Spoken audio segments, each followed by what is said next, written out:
आपने गुरुकुल में आप सभी का बहुत बहुत स्वागत है। टीचर बनने की दिशा में एक और कदम, ये हम वीडियो है अधिगम अक्षमता पर कठिनाई वाले बालक। फ्रेंड्स, इसमें जो भी अधिगम अक्षमता शब्द का प्रयोग 1963 में मैं सैमुअल क्रिक ने किया। अधिगम अक्षमता का अर्थ है वाक, यानी बोलने, भाषा, पढ़ने, लिखने या अंकीय गणितीय प्रक्रिया में किसी एक या अधिक प्रक्रियाओं में विकृति, यानी पढ़ नहीं पाना, लिख नहीं पाना, इन समय की जो विकृति है उसे कहते हैं अधिगम अक्षमता। अधिगम अक्षमता का शाब्दिक अर्थ ही होता है कि लिखने की क्षमता की कठिनाई या अनुपस्थिति से है। वो बालक जो पढ़ने, लिखने, मौखिक अभिव्यक्ति, शब्दों की वर्तनी, गणित एवं तर्क शक्ति को समझने आदि में कमजोर होते हैं, उन्हें अधिगम अक्षमता युक्त बालक कहा जाता है। सबसे पहले क्रिक ने इस शब्द को पहचाना था, इसके बारे में जाना। वो बालक जिनके शैक्षिक कार्य प्रदर्शन में योग्यताओं व उपलब्धियों के मध्य अत्यधिक अंतर रहता है, वो अधिगम अक्षमता युक्त बालक कहलाते हैं। श्रीमती आर के शर्मा के अनुसार अधिगम अक्षमता बालक का आशय उस समूह से है जिसमें संवेदी क्षतिग्रस्त होती हैं या मानसिक विकलांगता, संवेगात्मक अस्थिरता या सांस्कृतिक अनुपयुक्त शैक्षिक वातावरण, सामाजिक क्रियाओं में व्यवधान आदि के परिणाम स्वरूप से अधिगम में कठिनाई का अनुभव करते हैं। ऐसे बालकों को अधिगम अक्षमता बालक या कठिनाई वाले बालक कहा जाता है। आगे यहाँ पर यूएस में कमिटी ऑफ डिसेबिलिटी के अनुसार भी कहा गया था, जो बोलने, सुनने, लिखने और पढ़ने, गणितीय संक्रियता करने में क्या हो सक्षम ना हो, उन्हें क्या कहते हैं, अधिगम अक्षमता बालक कहा जाता है। अब जानते हैं फ्रेंड्स अधिगम में आने वाली कठिनाइयाँ और उनके नाम। सबसे पहले है लिखने संबंधी कठिनाई यानी समस्या। जैसे कोई बच्चा है, कोई बालक है, वो बी को डी लिखता है, 6 को 9 लिखता है, तो वो क्या है, वो समझता है कि बी डी जैसा है, या डी लिखे चाहे बी लिखे।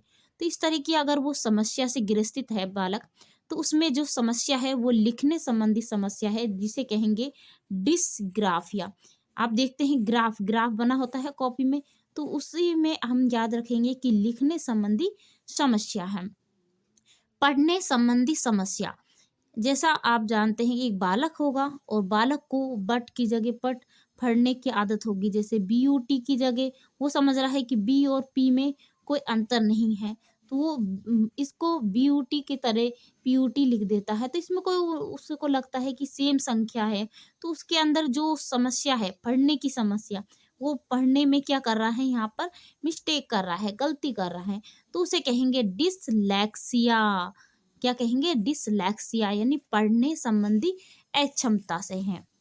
डिसलेक्सिया को ओसवाल्ड बरखान ने 1881 में पहचाना तथा 1887 में रुडोल्फ बर्लिन ने इसे डिसलेक्सिया शब्द अंधता नाम दिया।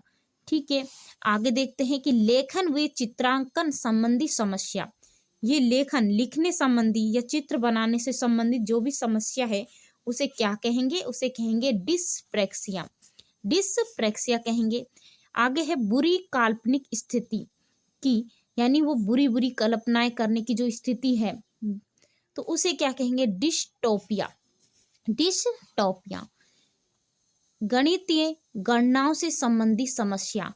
गणितीय गणना यानी गणना करने, 2 और 2 कितने होते हैं, इस तरह की गणना अगर किसी बच्चे पर हो नहीं रही है तो उसे कहेंगे डिसकैलकुलिया। डिसकैलकुलिया में क्या होता है, उन्हें गणितीय संबंधी गणना करने में समस्या उत्पन्न होती है। अवधान संबंधी समस्या, इसमें इसमें क्या है, अवधान संबंधी समस्या है, उसे कहेंगे अधड़। पठन अक्षमता, पढ़ने की शक्ति का लोप हो जाना, यानी पढ़ने की अक्षमता उत्पन्न होना, पढ़ने की शक्ति का लोप होना, यानी पढ़ नहीं पाना, तो उसे कहेंगे एलेक्सिया। पढ़ने संबंधी विकृति या समस्या को कहेंगे एलेक्सिया।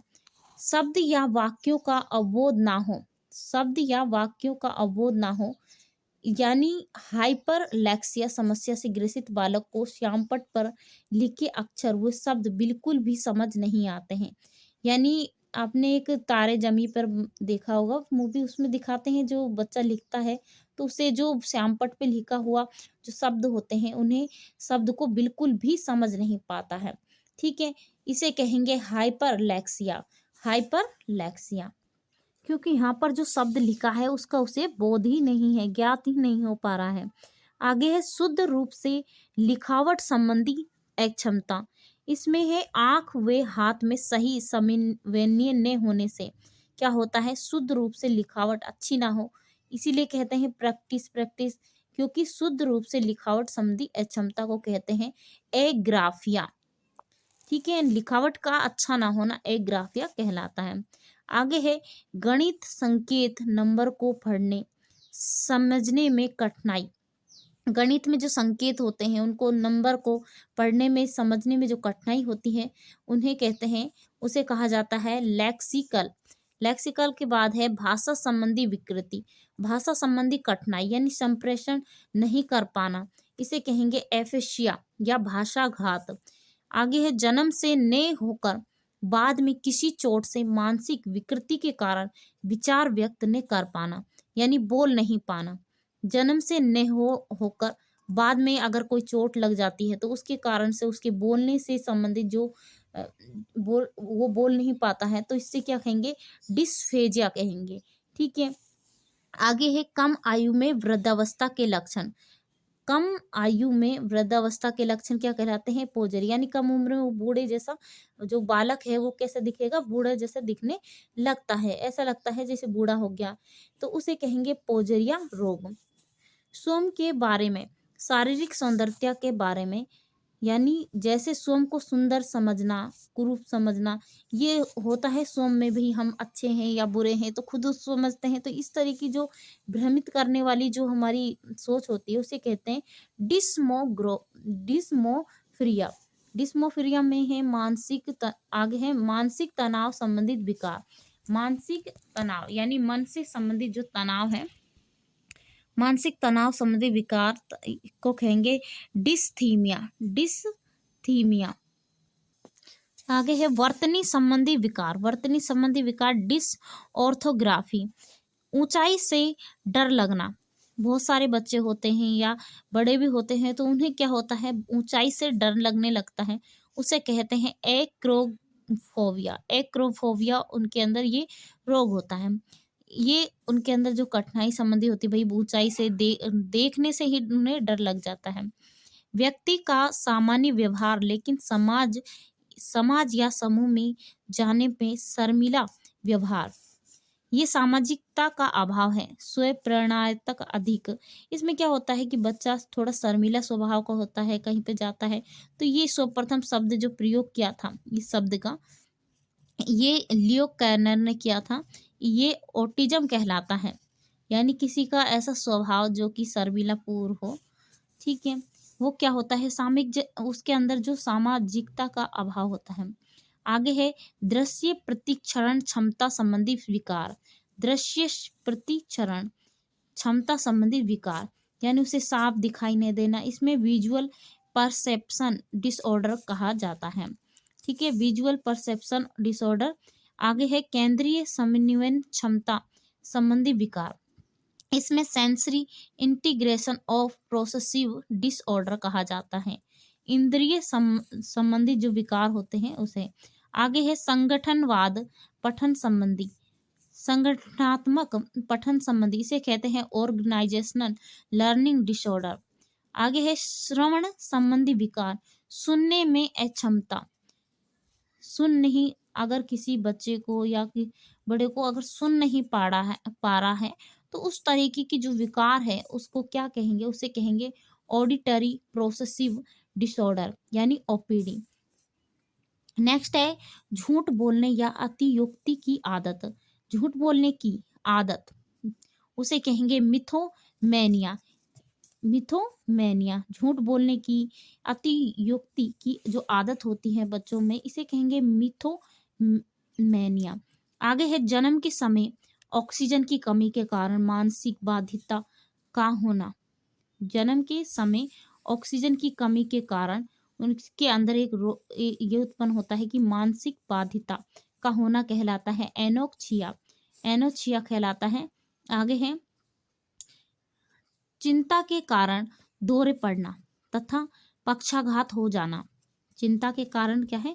दौरे पड़ना या पक्षाघात हो जाना, इसे कहेंगे हिस्ट्रिया। भोजन ग्रहण प्रवृत्ति संबंधित समस्या बुलिमिया। आगे है बच्चों में शब्द खोजने की समस्या होती है, उनके लिए डिस्मोनिया निदान है। डिस्मोनिया, ठीक है, यानी बच्चों में शब्द खोजने की समस्या को कहते हैं डिस्मोनिया। एक मानसिक और व्यवहार संबंधित विकार है, जुनूनी बाध्यकारी। आगे नेक्स्ट है इस विकार में इसमें जो व्यक्ति जरूरत से ज्यादा आहार ग्रहण करता है, यानी खाना, उसको भूख बहुत लगती है, भूख नहीं होने पर भी वो खाता रहता है। ऐसी व्यक्ति अपनी आदतों को नियंत्रित नहीं कर पाते हैं। बहुत सारे व्यक्ति होते भाई भूख नहीं है फिर भी खा रहे हैं, तो उसको क्या कहेंगे? बिगी आहार विकार। उनके अंदर खाने संबंधित विकार है, वो उनको भूख बहुत तेज लगती है, भूख नहीं भी लगती है तो वो खाते रहते हैं। ये एक ऐसा नेक्स्ट है, ये एक ऐसा आहार ग्रहण संबंधी विकार है जिसमें व्यक्ति को स्वयं को भूखा रखकर दुबला बनने का कठिन प्रयास करना है। किशोरों को अपने भोजन से खाद्य पदार्थों को निकालने अथवा केवल दुर्लभ बनाने वाले खाद्य पदार्थों का ही सेवन करते देखा जाना बहुत सामान्य घटना है। इसे कहेंगे एनोरेक्सिया नर्वोसा। इसमें क्या होता है? एनोरेक्सिया नर्वोसो में कि बहुत सारे जो लोग होते हैं पतला स्लिम होने के लिए खाना पीना छोड़ देते हैं, जिससे दुबले पतले होने केवल दुबला पतला बनाने वाले खाद्य पदार्थों का ही सेवन करते हैं, तो ऐसे इसको हम कहेंगे एनोरेक्सिया नर्वोस। इस तरह से वीडियो समाप्त होता है। अगर आपको ये वीडियो अच्छा लगा तो वीडियो को लाइक करें, शेयर करें, चैनल को सब्सक्राइब करें। Thank you for watching video.